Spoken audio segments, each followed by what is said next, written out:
ओम गणपतये नमः. ओम नमः शिवाय. शिवलीलामृत अध्याय 2. श्री गणेशाय नमः. ज्या घरात नेहमी शंकराचे स्मरण केले जाते त्या घरात कसलीही कमतरता पडत नाही. शिवस्मरण करणाऱ्या भक्ताचे सर्वतोपरी कल्याण होते. त्याला सर्व प्रकारचे सुखोपभोग प्राप्त होतात. शिवप्रसादाने मुक्तीही मिळते. लोखंडाचा परिसाला सहज स्पर्श झाला तरी त्याचे तत्काळ सुवर्ण होते. शिवनामाचा महिमाही तसाच आहे. ते तुम्ही कसेही घ्या, त्याने तुमचे कल्याणच होते. शंकराला उद्देशून हे भोलेनाथ, हे कैलासपती, हे उमारमणा असे संकेताने जरी म्हणालात तरी तो शिव तुमच्यावर प्रसन्न होतो. शंकराबद्दल आपल्या मनात उत्कट भाव हवा. शिवरात्री हा पवित्र आणि महान पर्वकाळ आहे. त्यात त्रिकाळ शिवपूजन, रुद्रघोष, शिवकीर्तन, उपोषण व जागरण केले तर भक्ताला अगणित पुण्य मिळते. यात सर्वोत्तम पर्वाची महती सांगणारी एक सुरस कथा सुतांनी शौनकादी ऋषींना सांगितली. व्यास महर्षींनी माघ मासाचे विशेष महत्त्व सांगितले आहे. याच माघ मासातील कृष्ण चतुर्दशीला महाशिवरात्री म्हणतात. व्याधाची कथा. सुत म्हणाले, विंध्य पर्वतात एक व्याध राहत असे. एकदा तो शिकारीसाठी जंगलात गेला असता तेथे त्याने शिवमंदिर पाहिले. योगायोगाने त्या दिवशी महाशिवरात्री होती. शिवभक्त शिवालयात शिवस्तुती करत होते. तेथील शिवभक्तीचा उल्हास पाहून व्याध तेथेच थांबला.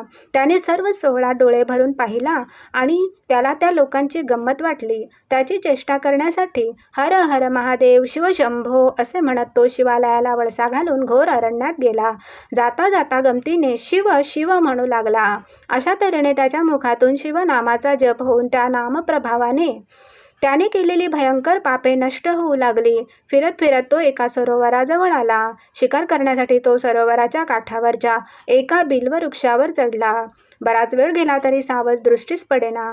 त्यामुळे कंटाळून धनुष्यबाण बाजूला ठेवून तो जवळची बिल्वपत्रे उजव्या हाताने खुडून खाली टाकू लागला. त्या झाडाखाली ब्रह्मदेवाने स्वहस्ते स्थापन केलेले एक शिवलिंग होते. त्यावर बिल्वपत्र पडत असल्याने शंकर प्रसन्न झाले. अशा प्रकारे नकळत शिवस्मरण, उपोषण, जागरण आणि पूजन झाल्याने व्याधाची पातके नष्ट होऊ लागली. एक प्रहर लोटल्यावर एक हरिणी पाणी पिण्यासाठी सरोवराजवळ आली. ती गर्भिणी असून तिची अंगकांती तेजस्वी होती. व्याधाने नेम धरला तशी ती मनुष्यवाणीने बोलू लागली. तिने ती गर्भवती असल्याचे व प्रसूतीसमय जवळ आल्याचे सांगितले. तिने गर्भहत्या पापाचे विवेचन व्याधाला सांगितले. ती हरिणी मनुष्याप्रमाणे शास्त्राच्या गोष्टी सांगू लागल्यावर व्याधाला याचे नवल वाटून त्याने तिला प्रश्न विचारला. तू पूर्वी कोण होतीस? तुला एवढे ज्ञान कोठून प्राप्त झाले ते सर्व मला सांग. हरिणीने आपली पूर्वकथा पुढील प्रमाणे सांगितली. ही हरिणी म्हणजेच रंभा अप्सरा होय. ती सौंदर्यवती होती. तिला आपल्या सौंदर्याचा गर्व झाला आणि ती हिरण्य नावाच्या असुराबरोबर राहू लागली. देवसंग तिला आवडेनासा झाला. तिने पूजन पण सोडले. तिला एकदा कैलासाला जाण्याची इच्छा झाली. तिला कैलासात बघून शिव क्रोधित झाले व त्यांनी तिला तिच्या सख्या व असुर हिरण्य यांच्यासहित हरिणी होऊन भूलोकी राहण्याचा शाप दिला. शापवचन ऐकून व्यथित झालेल्या रंभेने क्षमायाचना केली. तेव्हा शिवांनी तिला उशाप दिला. तुम्ही 12 वर्षे हा शाप भोगाल, त्यानंतर माझ्या पदाला याल. आपली ही हकीकत तिने व्याधाला सांगितली व ती म्हणाली की प्रसूत झाल्यावर पाडसाला ठेवून ती परत येईल, तेव्हा व्याधाने तिचे प्राण घ्यावेत.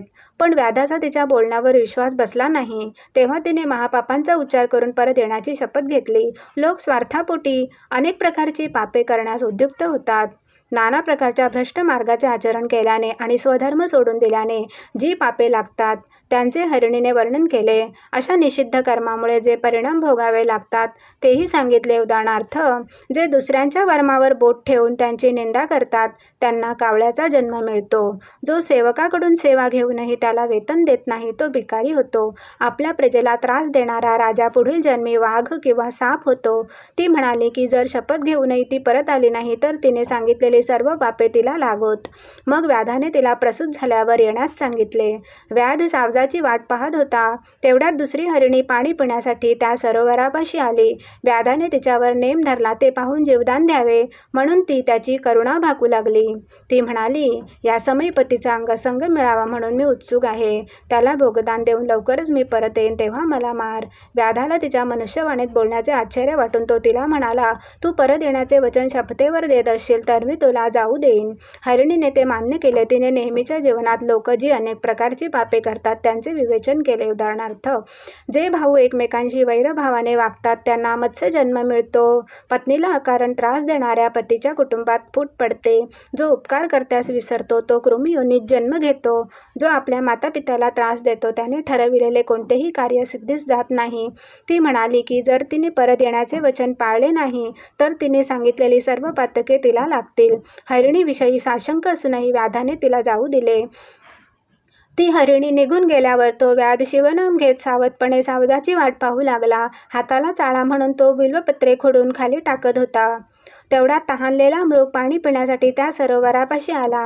व्याधाने धनुष्यावर बाण लावून नेम लावला तेव्हा तो मृग मनुष्यवाणीने बोलू लागला. तो म्हणाला, हे व्याधा, तू आता मला मारू नको. माझ्या स्त्रियांचे माझ्यावर प्रेम आहे. माझ्या मरणाने त्यांना खूप दुःख होईल, म्हणून मी घरी जाऊन त्यांचा अखेरचा निरोप घेऊन येतो. शिवशापाने मृग बनलेल्या हिरण्यासुराने बऱ्याच पापकर्माचे निरूपण व्याधाला सांगितले. उदाहरणार्थ, जे ईश्वर भक्तांच्या कार्यात विघ्ने आणतात ते नरकात कीटक होतात. मित्रद्रोह करणाऱ्या विश्वासघातकी लोकांना पोटदुखीची व्याधी होते. देवपूजेचा कंटाळा करणाऱ्यांच्या हातापायाच्या शिरा आखडतात. मग त्या मृगाने व्याधाला परत येण्याचे शपथपूर्वक वचन दिले. आश्चर्यचकित झालेल्या व्याधाने मृगाला त्याच्या परिवाराला भेटण्याची परवानगी दिली. मग तो व्याध पुन्हा शिवनाम घेऊ लागला. त्या नामप्रभावाने त्याच्या मनात शंकराची भक्ती निर्माण झाली. त्या महाशिवरात्रीच्या परमपवित्र पर्वकाळी व्याधाकडून उपोषण, जागरण, श्रवण व रात्रीच्या 4 प्रहरात शिवपूजन घडले. त्या पुण्यप्रभावाने त्याची 7 जन्मातील सर्व पापे जळून भस्म झाली. रात्रीचा प्रहर सरत आला तशी पूर्व दिशा उजळली. त्यावेळी आणखी एक हरिणी पाणी पिण्यासाठी त्या सरोवरापाशी आली. तिला पाहताच त्याने तिच्यावर बाण रोखला. तेव्हा हरिणी घाबरून व्याधाला म्हणाली, हे व्याधा, तू मला मारू नकोस. वनामध्ये माझ्या उपाशी पाडसांना स्तनपान करवून मी तुझ्याकडे परत येईन आणि समाधानाने मरण पत्करेन. व्याधाने तिलाही शपथ घेऊन जाण्यास सांगितले. तिने व्याधाला धर्म अधर्म विषयक निरूपण ऐकवून अनेक पापकर्मांची व त्यांच्या परिणामांची माहिती सांगितली. उदाहरणार्थ, जे देव ब्राह्मणांचा मान ठेवत नाहीत त्यांचे हातपाय यम तोडतो. जो दुसऱ्यांच्या वस्तू चोरण्यासाठी सतत टपून बसलेला असतो त्याला वेदनादायक नेत्ररोग होतो. जे अत्यंत गर्विष्ठ असतात त्यांना रेड्याचा जन्म मिळतो. त्या हरिणीनेही परत येण्याचे वचन दिले. प्रभावित झालेल्या व्याधाने तिला बाळांना स्तनपान देऊन येण्यास सांगितले. पुढे काही काळ वेळाने व्याधाला दिलेला शब्द पाळण्यासाठी मृगराज व त्याचा परिवार सरोवरापाशी आले. मृग म्हणाला, तू सर्वात आधी माझे प्राण घे. हरिणी म्हणाल्या, तू आमचा वध कर. पतीच्या आधी मरण आले तर आम्हाला सद्गती मिळेल. पाडसेही नीट विचार करून म्हणाली, माता पित्याशिवाय जगणे म्हणजे आमच्यासाठी मरणच. तू आधी आम्हाला मार. त्या सर्वांचे बोलणे ऐकून व्याधाचे मन भरून आले. त्याने सर्व हरणांना वंदन केले. त्या मृग परिवाराने सांगितलेले निरूपण ऐकून व्याधाची पापे नष्ट झाली. त्याचे मन व शरीर पावन झाले. तोच एक चमत्कार झाला. आकाशातून एक दिव्य विमान खाली आले. त्यात 5 मुखे 10 भुजा असलेले व्याघ्रचर्म परिधान केलेले दिव्य शिवगण होते. तेवढ्यात त्या मृगांना पण दिव्य देह प्राप्त झाला. व्याधाने सप्रेम शिवनाम घेत शिवगणांना साष्टांग नमस्कार केला. शिवगणांनी त्याला विमानात बसण्याची विनंती केली. व्याधाला दिव्य देह प्राप्त होऊन तो शिवलोकी शिवपदाला गेला. मृग परिवार दिव्य तारकांच्या रूपाने आकाशात झळकू लागला. आजही आकाशात मृग नक्षत्रातील तारे दिसतात. असा हा शिवरात्री महिमा, ज्याच्या स्मरणाने देखील महापातके भस्म होतात. धन्य धन्य ते शिवरात्री व्रत. धन्य शिवरात्री व्रत महात्म्य कथा. श्री सांब सदाशिवार्पणमस्तु. फलश्रुती. या अध्यायाच्या पठणाने निरनिराळ्या पूर्वपापांचा निराश होईल. ओम नमः शिवाय. ओम नमः शिवाय. ओम नमः शिवाय.